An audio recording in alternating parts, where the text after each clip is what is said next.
আর একটা বল হয়ে গেছে বামাতি ব্যাটার, সেক্ষেত্রে কিন্তু দারুণ একটা শট এবং বল চলে গেছে সীমানা বাইরে 6টি রানের জন্য। সেক্ষেত্রে ব্যাটার ছিলেন নওয়াজ।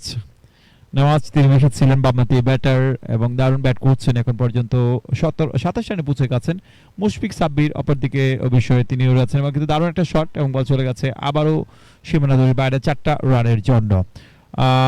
শাওন মোল্লা তিনি অবশ্যই এই মুহূর্তে বোলার এবং প্রথম যদি বলি দুটো বলে দুটো বাউন্ডারি খেয়েছেন, একটা 4 এবং একটা ছক্কা।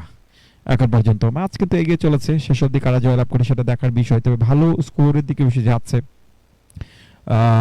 রেকর্ড রান রেটটা কিন্তু কমেছে এই মুহূর্তে 13.58 হারে বেশি করতে হবে। এটা যদি আরেকটু কমানো যায় অর্থাৎ 12 নিচে নামানো যায় সেটা কিন্তু ভালো একটা ব্যাপার হবে। বলতে না বলতে আরো একটা বল এবং বল চলে গেছে আবারও সীমানার ওপারে আরো একটা ছক্কা কিন্তু হয়েছে, অর্থাৎ এই ওভার বেশ